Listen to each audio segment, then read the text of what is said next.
Good morning. How are you diddling? Excellent. Me too. Thank you very much for asking. We are live. Let me just cancel a few of these bits and pieces. Get rid of that. Go away. There we go. Excellent. Now we're live. Awesome. Welcome to the weekend. How has your week been? Has it been a good week for you this week? It's been an interesting week for me. The bad weather obviously causing us not to be able to go for walks yesterday meant the stream was delayed. But it's been a really good week. I've done a stream every day. We've had guests and all that kind of stuff, which has been really cool.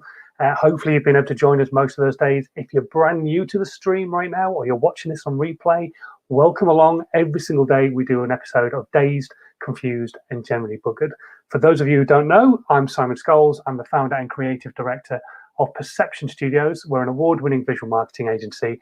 We're based in the UK, but we help brands and businesses create social media content that really helps them stand out, whether it's on Instagram, Facebook, YouTube, Snapchat, TikTok, all sorts of different places.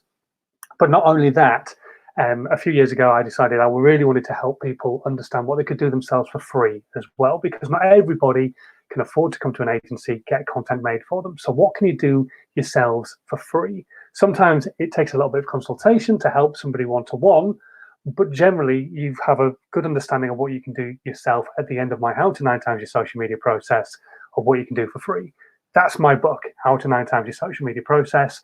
Basically, it takes you through the whole process of how you can create one piece of content and repurpose it into many pieces of content.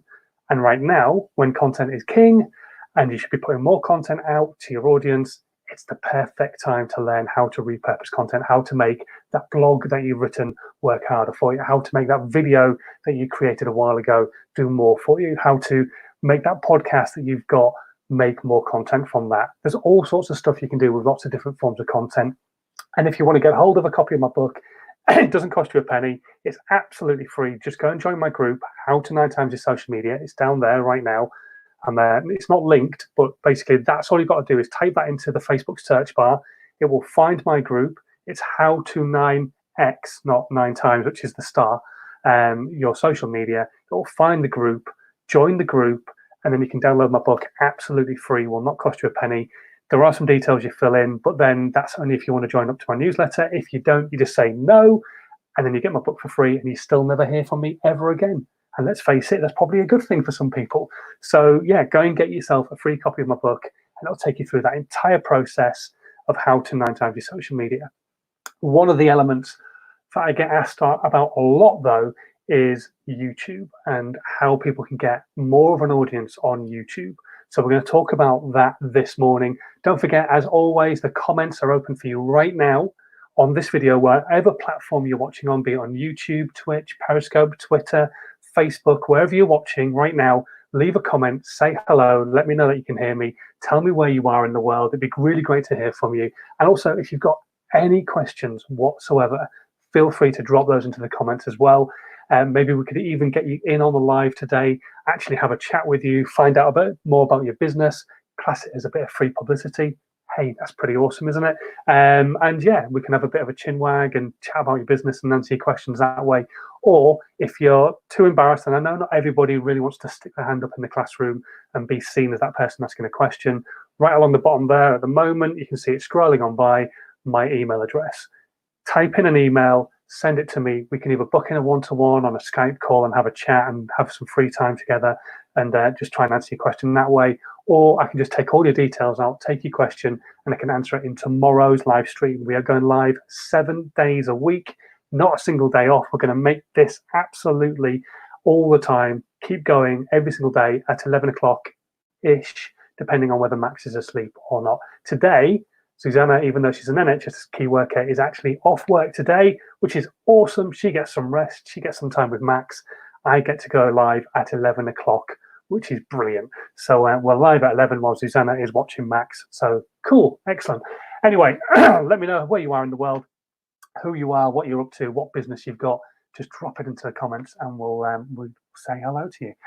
In the meantime, how about we have a chat about YouTube? First things first, I need a drink.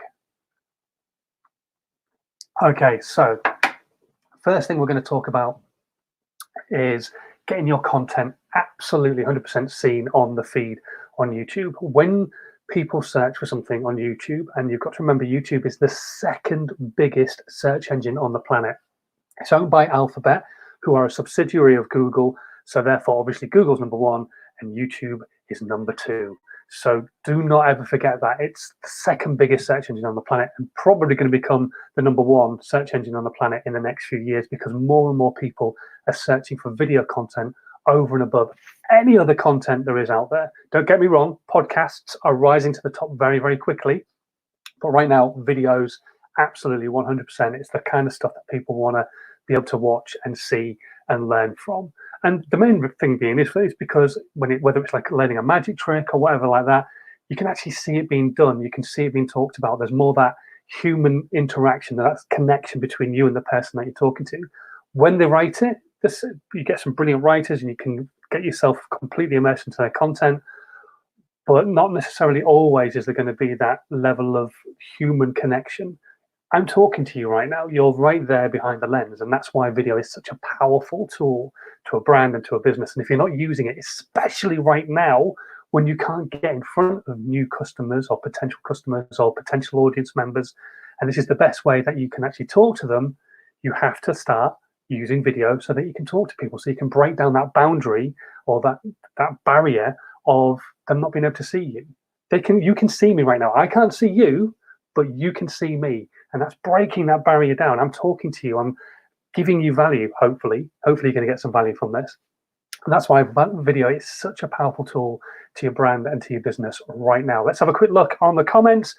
Miles has joined us again. Hello, Miles. Thank you very much for joining us. The weather was rubbish here yesterday, and it's not so great here today either.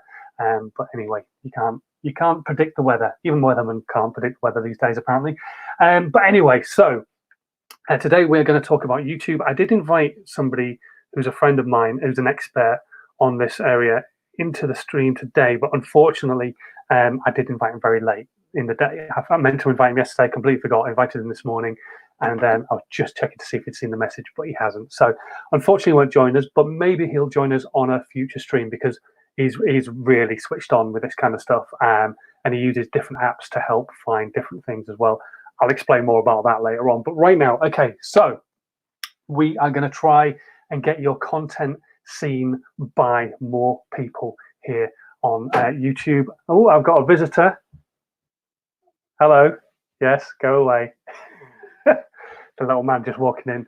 Anyway, so how do you get your content seen? Well, the first thing, like I say, you've got to remember is YouTube is a search engine. So a lot of people are typing in for content, and then up pops a load of content that they want to choose from. Now, if you're doing it on your phone, for example, it would look like that.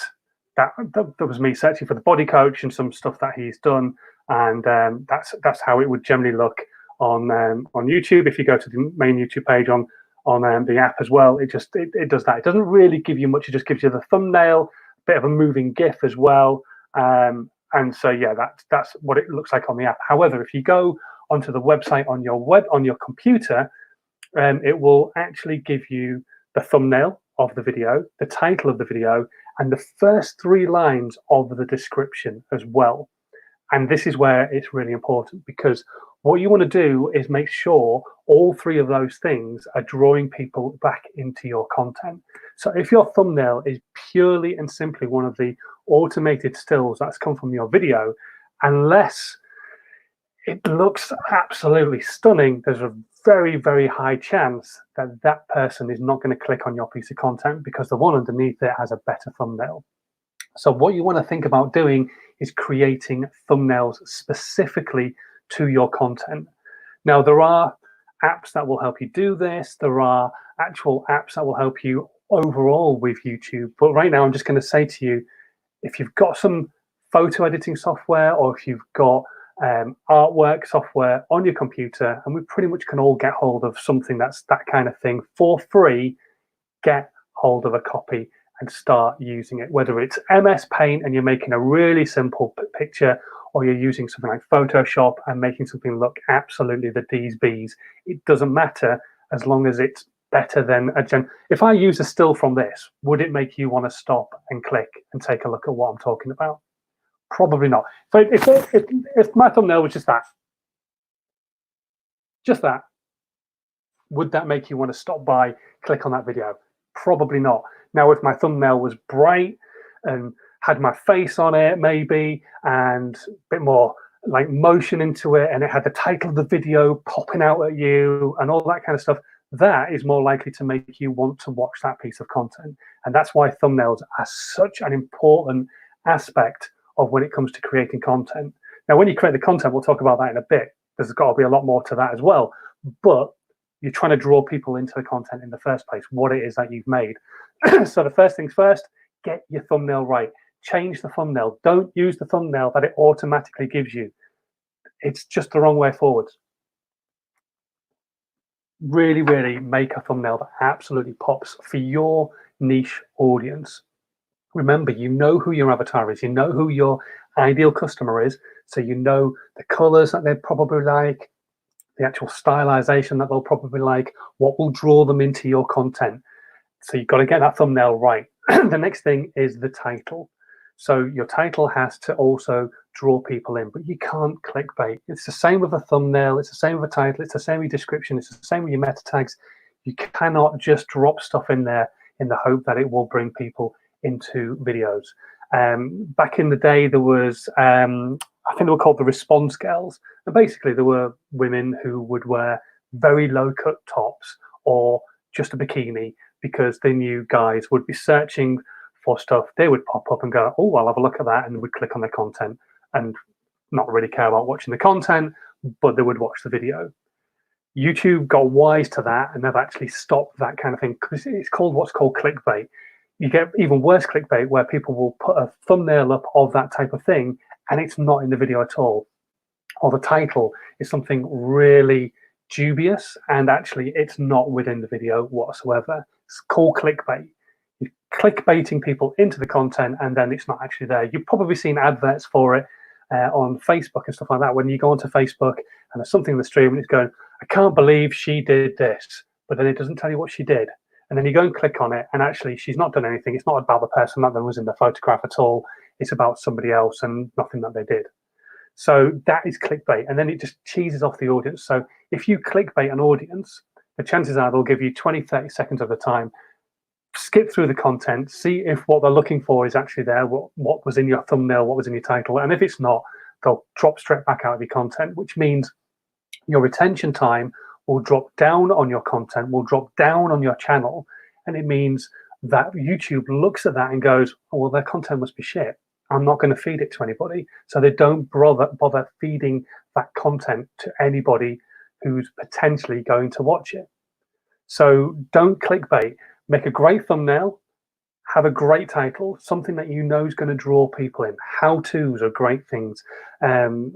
Just anything that you know is going to help somebody out. Ways to save money. That kind of stuff is really going to help people. Oh, I've just got a message. Just let's see if it's who I'm hoping it is. It probably isn't. Sadly not. No, I've still not seen it. So yeah, draw people into your content with those two things. Then the first 3 lines of your description, make sure that the title of your video is within those first 3 lines of the description. Number one, YouTube is looking out for that as part of the algorithm that we know of at the moment. It changes on a regular basis. But number 2, also the audience will be looking out for that as well. Those people who are taking time to look at a thumbnail, read a title, and then read a little bit about the description want to see that actually what you're talking about is in the description as well, because then they know there's more of a chance that it's not just clickbait and not a lot of crap. You are actually going to teach them how to change the headlight on a Peugeot 106 or something like that. So make sure that you get those 3 elements right, because when people are searching for something in particular, and it might be within your niche, then there's a really good chance that that is the way that they will come and click on your content. So I always harp on about them, but if you're an accountant and you're creating a video that's connected to a blog that you've written in the past, and it's about how people can claim for fuel on their expenses, then you would have a picture of you, maybe sat in a fake picture of you sat in a car, like your face in the window of a car, and then money coming out the exhaust pipe or something like that on a blank background, or your local area's background, pretending you're driving on the road. Obviously, it wouldn't be real, it's a cartoon car. And then your title would be how to save money, or how to save money with your fuel expenses, or something along those lines. And then your first 3 lines would be Tax season's upon us. Everybody asks me how to save money with their fuel expenses. Here's how you can claim as much as possible. And then just give them that in the description, and away you go. You've got a great piece of potential content that somebody's going to click on. So that brings us to the content. And I want you to make sure that your content is giving value. Very quickly, let's go and have a look, see on the comments, see if anybody's commenting at the moment. Good morning to Ed, who's also joined us this morning. Hope you're doing well as well, Ed. Thank you very much for joining us this morning. He's listening or watching, in fact, on Facebook. If you didn't catch yesterday's live broadcast, Ed came to join us, and he's a journalism student doing sports journalism. And we had a really interesting chat about some of the stuff that he does. He does a lot of content dedicated towards Leeds United. We won't hold that against him. But yeah, go and check out yesterday's video after this one's finished. And don't forget as well, if you're watching right now, drop your comments in wherever it is you're watching, whether it be on the Perception Studios Facebook page, the How to 9 Times Your Social Media Facebook page, the YouTube page, the Periscope page, the Twitter page, the Twitch page, wherever you're watching, get yourself actually and asking some questions. Right now is the perfect time for you to ask some questions and get as many of them answered as we possibly can. I've got more people joining the How to 9 Times Your Social Media group. I'm just accepting those right now so they can come and join us. So yeah, absolutely, come and ask your questions, and it would be really cool to have you join us this morning. Just let us know you're live out there. Let us know in the comments that you're out there. Anyway, moving on. So the video content that you're creating itself. Now, this is where my opinion differs to a lot of people generally. So many people will talk about getting the right camera or getting a good green screen or getting great lighting. I have none. Well, I've got a bit of lighting. I've got, let me just turn it off so you can see. I have a ring light, which is just down the side of my desk. I would show you where it is, but you're on an iMac and you're a bit heavy to pick up. But anyway, that goes down the side here. Sorry, I probably just blinded you. And I've bounced the light off the wall, and then it lights me a little bit better, because otherwise, let me just show you. I am a bit dark. I look like I'm a criminal. So there we go. So a little bit of lighting, not the worst idea, but generally you don't need a great camera. You don't need a great setup. It's nice to have all those things, but if you don't have the space to do it, just creating the content is what is important.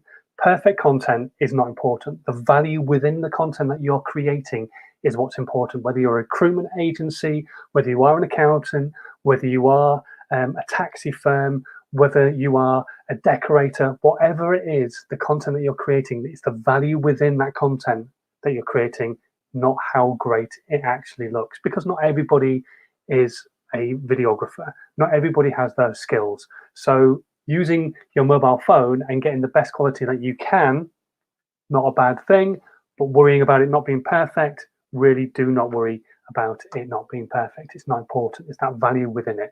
So rather than shooting something to look absolutely perfect, trust me, go for just imperfect content with great value. Good morning to Chris Pierce. Thank you very much for joining us, Chris. And I'm glad you like the t-shirt. There we go. It's a stormtrooper knocking out another stormtrooper. Obviously, into stormtrooper boxing match. I don't know what you would call it. Ed, I will come back to your question a little bit later. We're going to finish off talking about YouTube, and then I will come back to it. Ed's not a fan of Star Wars. Oh, dearie me. You can go off a person very quickly, can't you? So anyway, yeah, where was I? Talking about the video content. So make sure your content's giving value. The only other tip I would definitely give you right now is don't film like that. Film like this. Chris has joined us from Rossbrook Chartered Accountants in Newbury. He's currently listening on YouTube in the middle of a countryside walk with his dog, and enjoyed the suggestion about the accountant in the cartoon car. It was aimed at you, Chris. Perfect, brilliant. So I'm glad you like the idea. It's just about having fun with your content, but making sure that you're going to get some value over as well. There's so much different stuff you can do. And of course, you can always get me in for a consultation if you want. I don't mind when all this craziness is over, or on a Skype or Zoom call. Anyway, moving on from trying to get some business. So yes, we've talked about the video. We've talked about the fact that we want it in portrait and landscape, not portrait. You want it like that, not like that if you're going to film on your phone. And apart from that, that's about it when it comes to the quality of the content. When it comes to posting it, though, that's another kettle of fish. So we've spoken about the title. We've spoken a little bit about the description, but that's just the first 3 lines. You have so much more space you can use. It's unreal. You've got a lot of area that you can use when it's coming to content. So film portrait for some social media platforms, such as Twitter, Instagram, Snapchat, and perhaps Facebook, says Ed. So I wouldn't film portrait for Facebook. Definitely not. Probably not even for Twitter. Snapchat, TikTok, Instagram stories, definitely. But when it comes to Instagram itself or other things like that, what you want to do is remember that people are going to watch in a square format. So you just make sure that you're actually setting yourself in the middle of the screen and not moving out of where the edges of the content will be. It doesn't matter so much, especially on things like Facebook or on YouTube or on LinkedIn, because it will go, oh, it's a 1080 by 1920 video. I'll make the format that size now. You can make the format square, so it works better on a phone when people are scrolling through it, but it's not actually that essential these days because the platforms have been built or revamped and upgraded in such a way that they recognize when a piece of content is in landscape and over portrait. Even Instagram stories now, which started initially as being a portrait piece of software, actually now recognizes when a piece of content is in landscape and flips it so that it can actually be the full side of the screen and people just turn their phone and watch the whole thing. So yeah, a lot of the platforms have become slightly more intelligent to that side of things. Snapchat, though, still filming portrait. TikTok, still filming portrait, definitely. And Instagram stories, absolutely still filming portrait as well. Although you can still film in landscape, but it doesn't fill the whole screen. So it's pros and cons. So anyway, moving on to the description of your YouTube video. So you're writing your YouTube video, you've got your first 3 lines of description, which are going to draw people into your content. That doesn't mean your description stops there. Expand on what you've got to say. If you've used a blog as the content for the actual video, then take bits of the blog out and put them into the description. Your description can be quite extensive, can be a lot longer than you would ever imagine. So feel free to type away. You have a character limit, but trust me, you're probably not going to use it all up. Just writing a mini 2 or 3 paragraph description of what the video is all about. Once you've written your description, this is where the interesting stuff comes in. You can, on YouTube specifically, set what are called default upload settings. You go into your normal channel settings, you go into your default upload settings, and you can type in things that you want to be in a description every single time. So for example, on mine, it's an explanation of who Perception Studios are, what it is that we do, and then all our social media links and how people can get in touch with us. So those things, every time we upload a video, are always there, always in the description. Saves me having to type them out every single time, or even copy and paste them from somewhere else. So that's what you want to be looking to do, is find a way of going onto the upload defaults and think of what you can write about your content that is really going to constantly draw people back into your content, actually help them understand who you are as a business. Because obviously you've written your main description. I've got another visitor. You've got your main description, and so you've done that, and it's explained what the video is about. Now people want to know who you are and how they can find other content that you create. So you write a little bit about your business, what it is that you do, all your social media links, and then one of the big things that a lot of people forget about is your website link. Because one of the things that you'll hear video companies say over and over again, I'm going to take a sip of my drink, is that video will help increase your website's dwell time and SEO, and also increase your conversion rate. It will do none of those things if YouTube and Google are not talking to each other and recognize that your piece of content is connected to your website. Embedding it in there helps, absolutely. But if somebody comes to your page, if a spider literally comes to your video and scrolls through all the information and cannot tie the 2 things back together with each other, it will not go, okay, yeah, this video is connected to that website. If you've not embedded that video back in your website, it's certainly not going to, because your actual website is not listed in the description. So make sure you always put your website address into the description. Put it in with your social media links. It's another thing that people can click.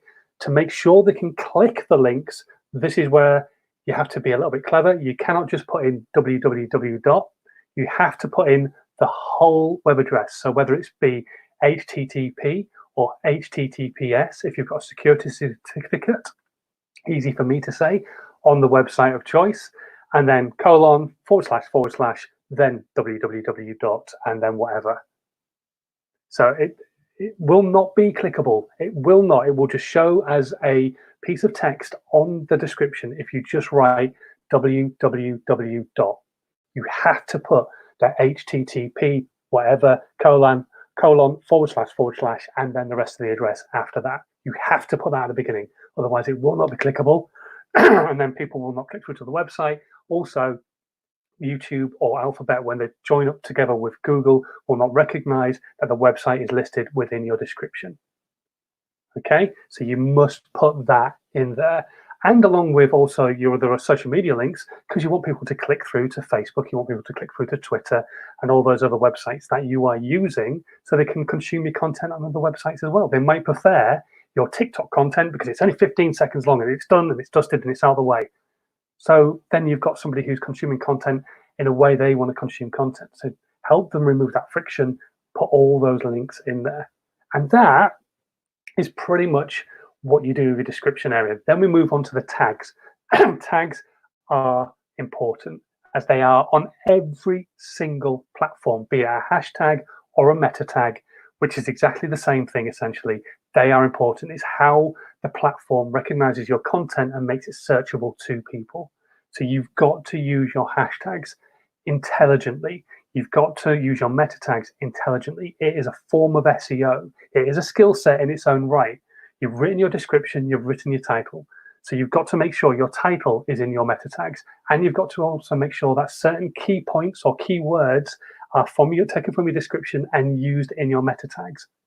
But you've also got to get clever with them as well. You've got 500 characters you can use. So remember that. Yes, we'll go back to accountancy. So you are an accountant, but how many people are likely to search accountancy? Probably millions. How many are likely to search accountant Newbury? Probably a lot less. So that's what you do. You go accountant because you want the hope of potentially dropping into that feed, because then you've got a chance of your content going viral. But remembering that you're most likely going to be cannibalized within that feed because so many people are using that, then you also use accountant Newbury, accountant West Berkshire, accountant Zero Expert, accountant Sage Expert, accountant Swindon. I'm saying all these because Ross Brook, Chartered Accountants, Chris Davis, who works there, he's listening at the moment. So that's the kind of stuff you could use. But you've got to just think outside the box a little bit when it comes to your meta tags. But always use keywords that are in your description first within your meta tags. Then use other ones that you know maybe people are using themselves. Use your own hashtag stroke meta tag as well. So for example, in all my videos, I will have the meta tag how to 9 times your social media. I also use that on all my Instagram posts. I use it on Twitter as much as I possibly can do. I use it on Facebook as much as I possibly can do, because that is the hashtag I want people using when they're thinking about the content that I'm creating. So tags are exceptionally important, but you've got to get them right. Like I say, it is a skill set in its own right. If you want to learn more, there is a great website. It's called YouTube. Go and search how to do meta tags for my videos, and it will give you even more of a deep insight into it. Or if you prefer, you can go and get a little bit more of an overview, listen to some of the stuff that I've said here, but reading it by getting hold of my book. Just go to my group on Facebook, How to 9 Times Your Social Media. It's not linked there, but that's all you got to do is type that into the search bar on Facebook. That will take you to my group. Join the group, I'll let you in, and then simply all you've got to do is just download the book. It is the first link on the page. It's pinned to the top of the page.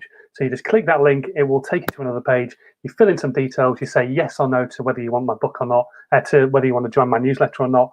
Some people do, some people don't. I don't care. I just want you to start creating content. So if you don't want my newsletter every week, just say no and walk away from it, and you'll still get hold of the book for free. So Chris has just popped into the comments and said, top tip, thank you, not a problem. I keep getting a visitor. He keeps popping in. He's learned how to open doors, my little boy. So yeah, which is great, but not so great. Anyway, absolutely welcome, Chris. I hope that's helped a little bit. And that's kind of YouTube as a whole. There are other elements in there where you want to, when you're creating content, you want to draw people in to subscribe. So make sure you mention that you want them to subscribe. On YouTube now, there's also the little bell, which is in the, as you're looking at it, the right-hand corner, as I'm pointing to it, the left-hand corner, but the right-hand corner, there's a little bell there. If people click on that, then they'll get a notification on their phone when a piece of your content goes live. So make sure you get them to do that as well. Make sure you encourage them to comment. So the content that you're making, maybe make it a little bit open. Ask them, get them to ask you questions, that kind of stuff. Like I do every single day with this. I want you to ask me questions. If you've got any questions whatsoever, stick them in the comments. Let me know you're out there. We'll answer as many of them as we possibly can do. That kind of thing will really help your content actually start to soar a little bit more. You can also make sure you ask people to interact with your content. So not necessarily comment, not necessarily subscribe, because they might be already subscribed, but they're either thumbs up or the thumbs down. YouTube sees them both as exactly the same thing, so don't worry too much about a thumbs down, but aim for thumbs up. It's nice because obviously then people come into the content and go, there's 50 thumbs up, it must be pretty good, I'll watch it. So obviously don't encourage people to thumbs down. That's pretty much it.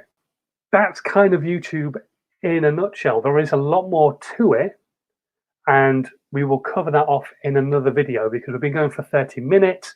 And so I'm not going to go on about YouTube any longer. But when I get my mate to come and join me on the live stream sometime next week, hopefully keep your fingers crossed. That would be really cool. We'll go over it even more. So yeah, he's not seen my message, unfortunately. He's probably busy. It is Saturday after all. Not everybody is available.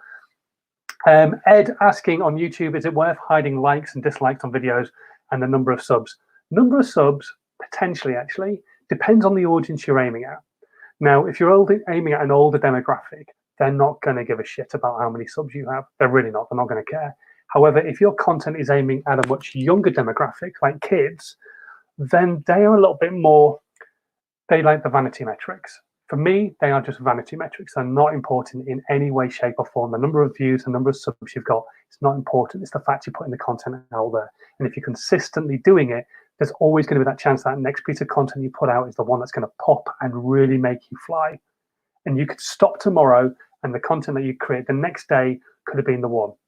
That's why I get people to create content on a consistent basis and not worrying about numbers. Vanity metrics do not matter. So think about the audience you're aiming at. In your case, leads, supporters, yeah, they're a bit dim. I'm joking, but yeah, think about the age group that you're aiming at, and just, yeah, think about that first before you start thinking about, do I need to hide the number of subs I've got, number of likes, dislikes. Number of subs is probably one I would just, yeah, I would hide it. It's not important. And that way you're showing that it's not important to you and it shouldn't be important to your audience. And also it stops any like kids coming on and going, oh, they've only got 100 subscribers, I'm not going to bother. Their content must be rubbish because not enough people like them.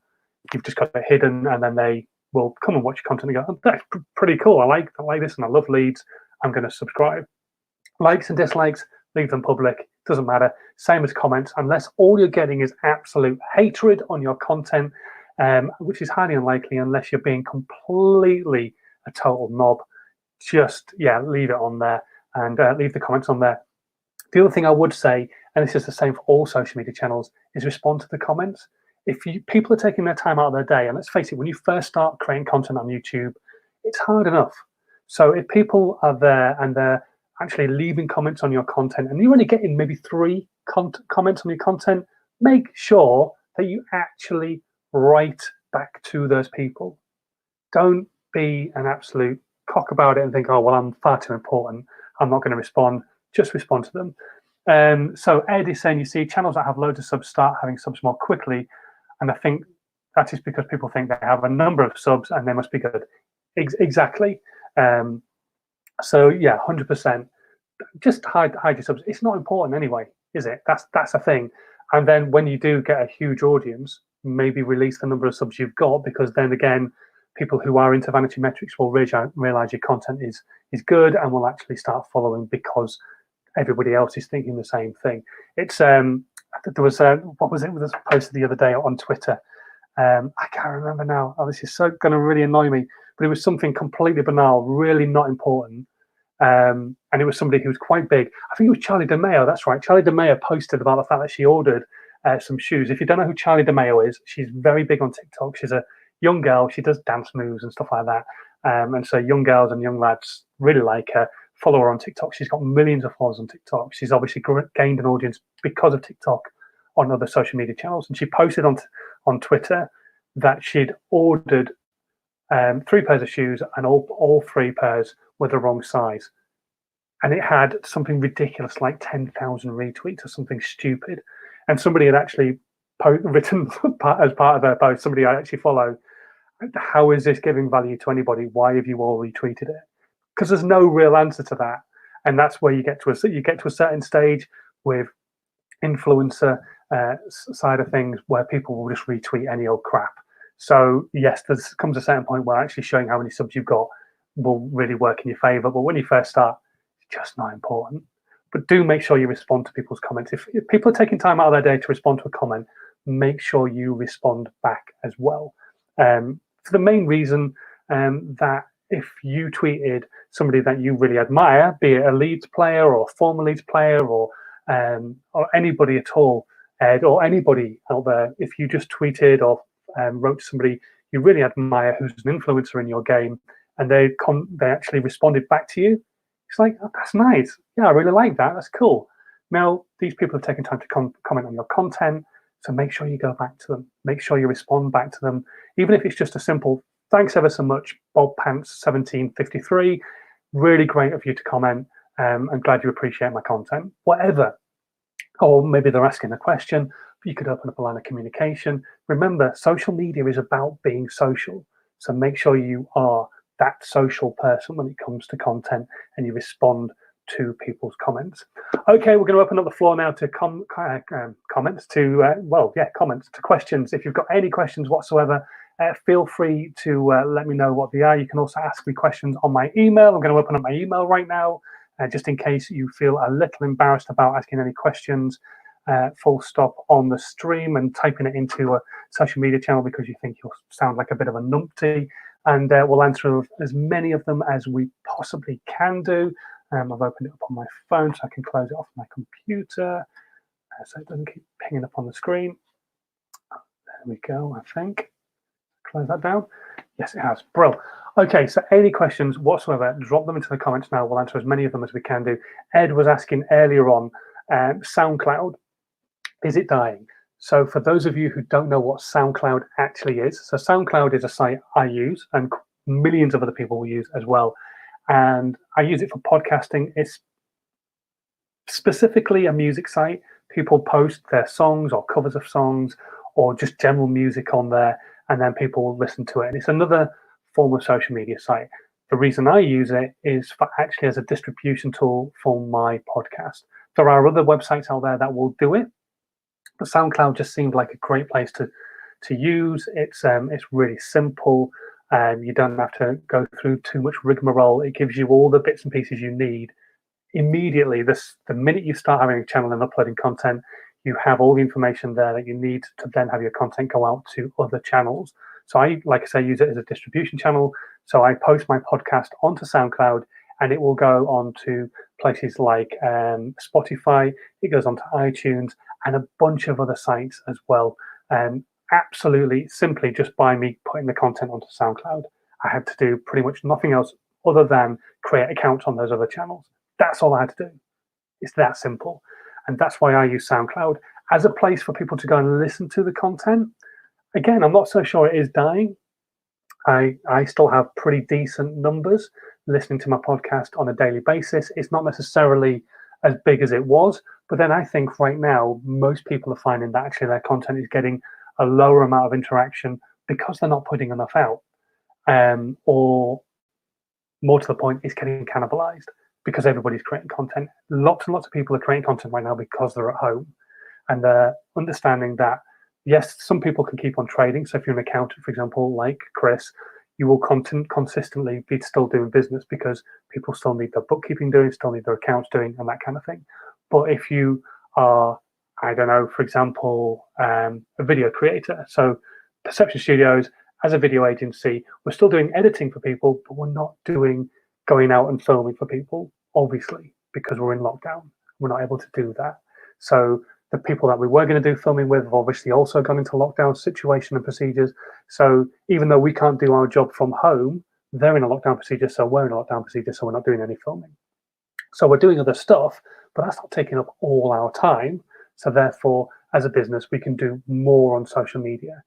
And every business is the same. People, more and more people are creating content on social media. So therefore, your content's getting cannibalized, which is why I spoke about this a few days ago. You need to be creating more content. So SoundCloud, as it's on its own, I don't believe it's dying. No, I don't think it's a dying platform. I think people just need to just check my emails. I think people just need to be creating more consistent content, putting more stuff out there. It doesn't have to be daily. Don't get me wrong. Yes, I'm doing stuff daily. I'm doing these daily. I'm doing podcasts daily. I'm doing stuff on Instagram as much as I possibly can do. It's not easy because obviously I've got Max pretty much every single day, and so trying to do work-based stuff while you've got him, it's pretty much impossible. But I'm trying to do as much as I possibly can do at night. So Chris is asking a question. On Google, you can pay to get your ad seen first. Can you do that on YouTube? Yes, to a point. So you can do pre-roll ads on YouTube, and I think that's a really useful tool for your content. If you have a piece of content that is pushing people towards a product or a funnel, that kind of thing, absolutely perfect as a pre-roll ad. The one thing, and I mentioned this yesterday, is make sure you draw people into the content within the first 5 seconds. People will click out of that content if they can to as quickly as possible unless you've really caught their attention. So you've got 5 seconds to do that.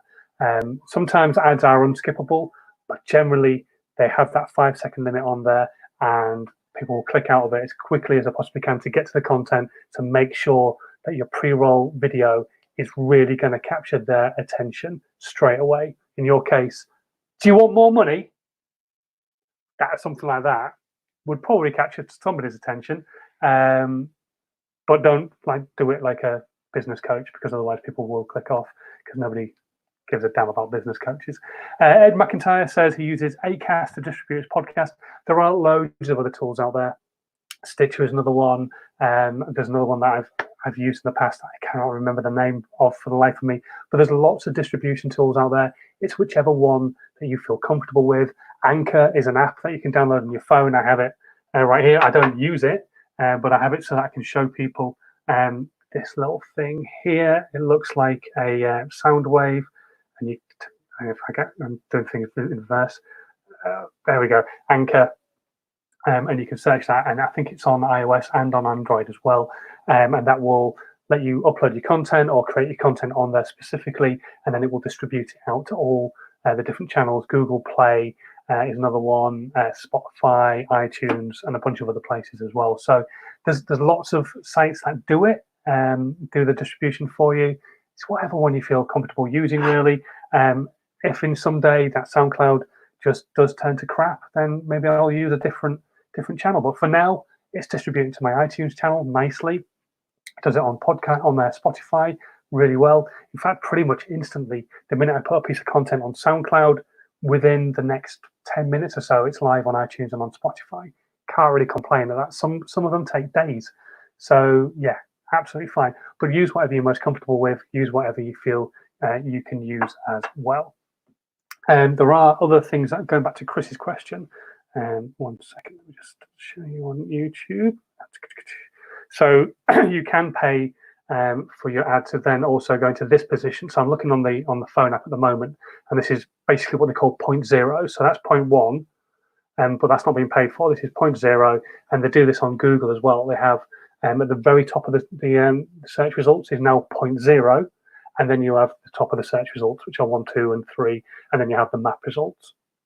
So actually, you can pay more money to get to the top of the results. It's the same with this. You can pay for pre-roll ads, you can pay for unskippable pre-roll ads, or you can pay for the top of the feed, and it doesn't have to be involved in any way, shape, or form what you're searching, because right now, this is just my general recommendation feed. This is what it's saying. Yeah, go and have a watch of these. I've seen some of the content that you've watched, and you're probably going to enjoy some of this.